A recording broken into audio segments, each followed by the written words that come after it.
से चल के काफी दूर निकाला ही 15-50 किलोमीटर के अंतर्गत। उनको कहीं पूरे जंगल में पानी नहीं मिला। इसके बाद बताया गया कि फिर इधर बरम कुंड में आने के बाद अनसुईया जी स्वयं जो है तो गंगा मैया से प्रार्थना की है कि परमात्मा मेरी आप लाज बचाइए। तो इधर जो है तो तुरंत गंगा मैया भैया इधर ही प्रकट हो गई हैं। यही मंदाकिनी का उधर जो है तो जब से ही मेन उद्गम बताया जाता है। ये जो है तो त्रेता की बात है, त्रेता सतयुग की, बहुत दिनों की, आज की कोई बात नहीं है। ये पता नहीं कि कब के कुंड हैं, इसी प्रकार बने रहते। बिल्कुल, बहुत अच्छा आध्यात्मिक जगह भी है और इधर बहुत सुंदर। बताया गया कि किसी भी प्रकार का रोग क्यों न हो, अगर आ करके दोनों कुंडों में स्नान करता है, इधर का पानी पीता है, बढ़िया सभी स्थानों में जाके एक एक लोटा पानी ढारेगा, उसकी बताया गया कि इधर से सभी प्रकार की मनोकामना पूर्ण होती हैं। इधर ये जितने भी कितना भी विकास है, ये सब बताया गया कि इधर ये पानी का ही मेन उद्गम है, कि जो इधर का पानी पी लेता है उसके सभी प्रकार के कष्ट दूर हो जाते हैं। जो इधर स्नान कर लेता है उसके जन्म जन्म के बताया गया कि पाप मिट जाते हैं।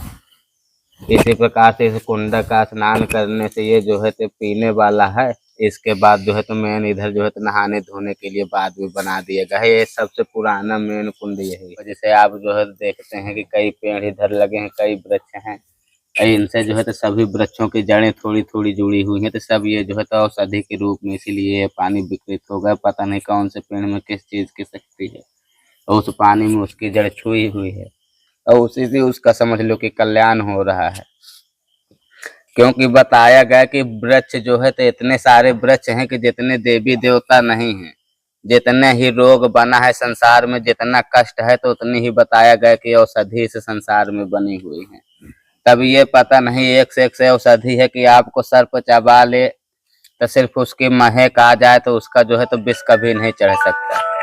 इसी प्रकार इधर भी ऐसे ऐसे कोई मान लो कि अब पेड़ हम जानते नहीं कि ऐसा कौन सा पेड़ है, लेकिन एक ऐसा एक सजीवनी वृक्ष लगा हुआ है कि उसकी जड़ जो है तो डायरेक्ट इस कुंड से मिली हुई है। जब से उस सजीवनी की जड़ इधर आती है तो इसका पूरा पानी ही सजीवन हो जाता है। जो कोई इसमें स्नान करता है, पानी पीता है, तो उसके सभी प्रकार के कष्ट दूर हो जाते हैं। अजमाई हुई बात है प्रत्यक्ष रूप में। बिल्कुल, जंगल की जो संजीवनी बूटी जो हनुमान जी ने पूरा पहाड़ उठा लाए थे, जो है लक्ष्मण जी को। तो आश्रमों का मतलब यही होता है कि जो संत लोग होते हैं तो काफी औषधि लगाए रहते हैं। जैसे आप इसी आश्रम में देख रहे हैं कितने सारे वृक्ष लगे हुए हैं। तब इन्हीं वृक्षों में ये पता नहीं है कि कौन सा वृक्ष अब हमारा औषधि वाला है। अब जैसे आपका ये चमेली का वृक्ष लगा है, तो चमेली का भी वृक्ष एक बहुत बड़ी औषधि है। बताया गया कि किसी के फुहारा हो, किसी भी प्रकार का कष्ट हो, जहां तक बताया गया कि कैंसर हो जाए उसको, अब परमात्मा का अगर वो रोज पूजा पाठ कर रहा है, बजरंग बली को एक हर मंगल को नारियल चढ़ाए 1 साल परमानेंट, उसके बाद जो है तो कौहा, और कौहा के बाद जो है तो इसकी जड़, ये दोनों मिला करके उस जगह में रोज लगावे 1 साल परमानेंट, बजरंग बली को चोला बदलेगा। तो बात की जिम्मेदारी है कि उसका जो है तो सभी प्रकार का कष्ट दूर हो जाएगा। कुछ भी वो कर सकता है संसार में। तो संजीवनी बूटी का खजाना है ये जंगल, और जंगल के ये अमृत रूपी दिव्य जल कुंड, सब ये सब जो है, जो बीमार नहीं है, अगर वो तो पा गए तो बड़े सौभाग्यशाली कि शायद कभी बीमारी ना हो। बिल्कुल, जैसे पहले जो है तो बहुत बताते थे कि जैसे आप टीवियों में देखते होंगे, रामायणों में पढ़े होंगे कि एक से कुंड था कि सिर्फ जो है तो भगवान को उसी कुंड का पानी लगना था। एक से कुंड थे जो है तो एक बार क्या हुआ, भागवत में लिखा है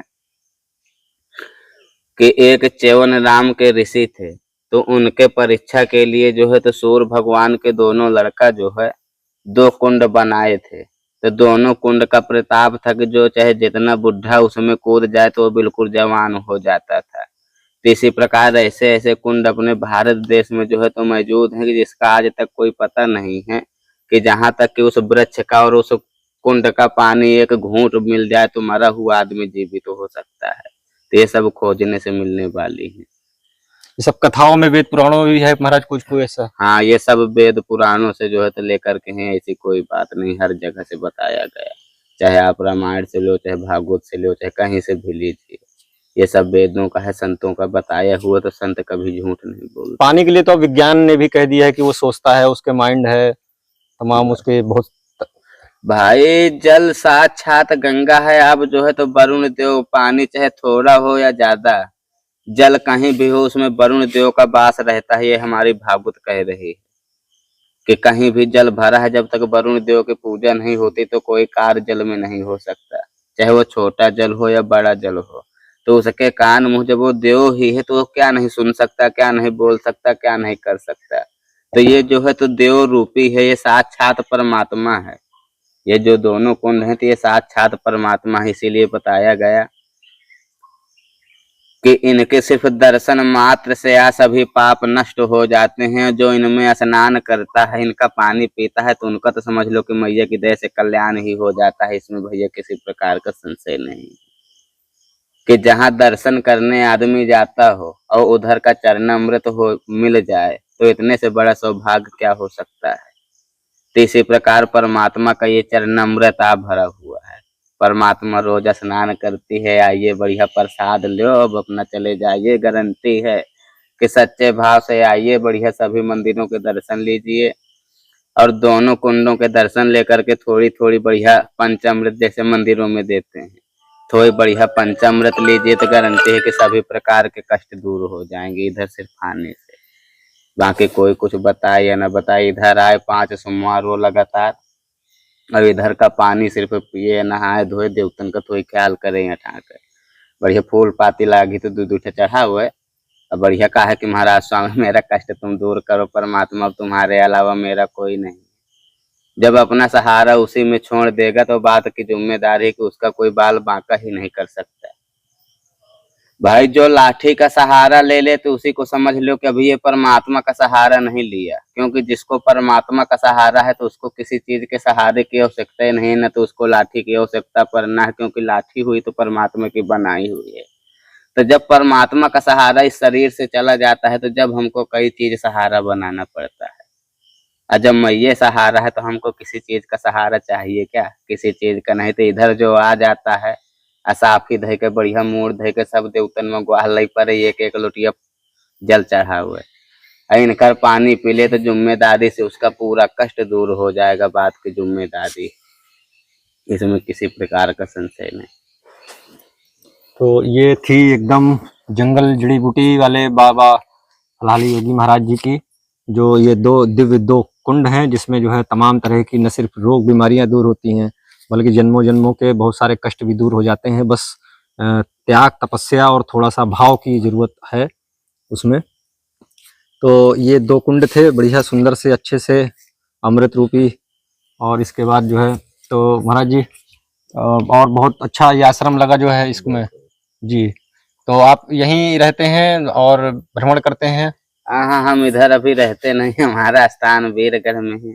भ्रमण करते हैं इसी प्रकार, हमारा जब मन चल जाता है 1-2 दिन में, 4 दिन में, 6 दिन में, 10 दिन में, मान लो जिस दिन अब गंगे मैया की इच्छा हो गई तो अपना लिवाल आती ही, बस हो गया।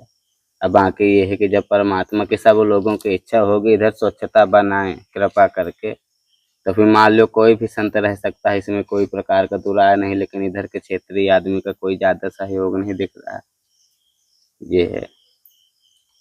तो महाराज जी अभी इससे पहले जो हम लोगों को जंगलों की जड़ी बूटियों के बारे में बहुत अच्छा ज्ञान बता रहे थे, पहचान बता रहे थे उनकी। लेकिन हमारा क्षेत्र इधर ही है, इधर से हम 5 किलोमीटर आगे वीरगढ़ माता में रहते हैं। तो ये हमारा पूरा गांव घर है, तो ये हम सब जानते हैं कि इधर की क्या कौन कौन सी जगह हैं जहाँ पे दिव्य चीजें हैं, वहाँ पे आप बारे में ये हमारे बहुत सयान आदमी 80-80 साल के आदमी बता गए हैं, रामायण में आपके लिखा हुआ है, इसमें कोई दुराय नहीं। जी जी, ये पूरी जगह प्रमाणित है, ये बात सत्य है। ये 84 कोसी में आता है। हाँ, ये 84 कोसी पूरी परिक्रमा में लगाता है, लेकिन आदमी को जानकारी नहीं है तो इधर तक पहुंच नहीं पाते जी। भाई। बहुत तेरों को ये जानकारी नहीं कि बरम कुंड कहाँ, क्योंकि बहुत तेरे आदमी आपका अनसुईया जी के बगल में बता दिए हैं कि इधर से ही मंदाकिनी उत्पन्न है, लेकिन मेन उत्पन्न इधर से है। जो जानता नहीं तो इधर आ नहीं पाता, जो जानते हैं मान लो जैसे अब हम तुम्हें जाए तो लिया तक आयन ना आयन बतावा। ठीक है, उद्गम एक अलग वजह हो गई, बस विषय हो गया। और नहीं तो बाकी जो पानी है, जो यहाँ का जो जल है, वो अमृत जो है वो बिल्कुल दिव्य है और अनछुआ है। क्योंकि लोग अभी हम ही लोग जब अभी इधर आ रहे थे तो काफी पहाड़ मिले हमको, काफी घाटियां मिली और काफी घनघोर जंगल मिले, कुछ गांव कस्बे आबादी भी इस रोड में मिली, और टूटी फूटी सड़कें भी मिली, अच्छी सड़कें भी मिली। जैसा जैसा विकास होता जा रहा है, लोग अब जंगलों की ओर बढ़ते जा रहे हैं, वरना बहुत सारे दस्यु प्रभावित थे बहुत सारे इलाके यहाँ पर।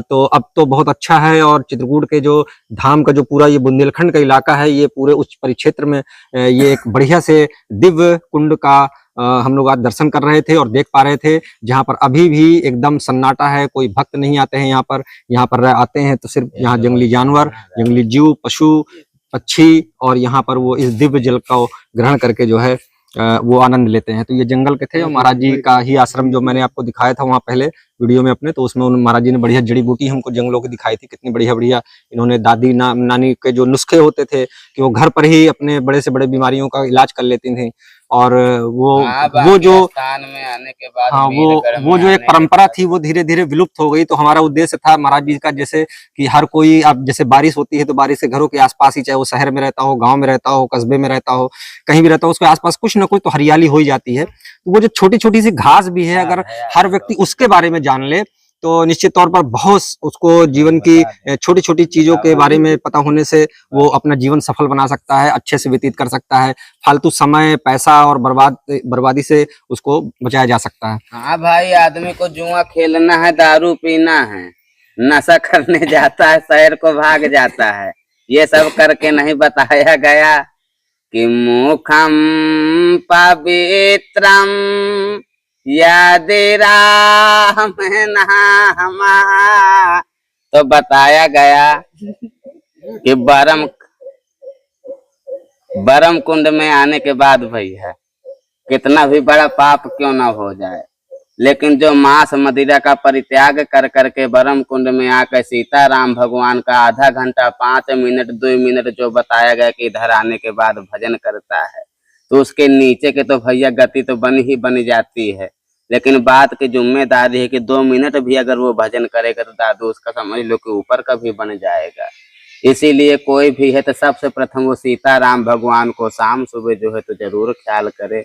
हमारी सभी से हाथ जोड़ के यही प्रार्थना है, क्योंकि संसार में सबसे बड़ा वही है जो पालन करने वाला है, नहीं बाकी हम क्या जाने, कुछ जानते ही नहीं।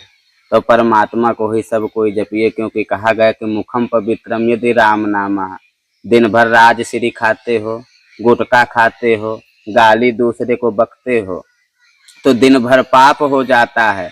लेकिन बताया गया कि शाम के घंटा 2 घंटा बैठ कर अब सकार राम का नाम ले ले तो जितने दिन भर पाप होते तो बताओ गया तुम सब नष्ट हो जाते। यह में कोनो प्रकार का भैया संशय नहीं है। इसी प्रकार बताया गया कि हस्तम पवित्रम यदि पुण्यदानम। पुण्यदान का मतलब होता है कि गरु पुराण में स्पष्ट बताया गया कि लिखा है कि आदमी का बाप मर जाता है तो तेरही कर देता है, बरखी कर देता है त्यारे दिनों में।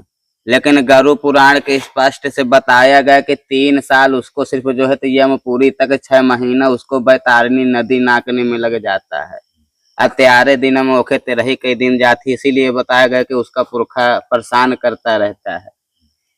इसी प्रकार बताया गया कि हस्तम पवित्रम यदि पुण्यदानम कहूँ आश्रमन में जाए कथा भागवत लागी हूँ तो रुपया 2 रुपया दान कर लेना चाहिए। तो उससे बताया गया कि जो हमारे पुरखा मर जाते हैं, भटक रहे हैं, तो समझ ला कि जो उनके लड़का नाती भैया रुपये 2 रुपया है दान कई दिन, तो वह समझ ला कि उन्हें वहाँ खा का मिले थे, नहीं समझ ला कि वो तो बेचारे भटकता है यहाँ का करी है ना। नहीं ऐसे सरारा कहूँ रुपयों में 1 दिन से कोई मतलब नहीं कि तुम 50,000 दे दिया तो उस दान का कोई मतलब नहीं।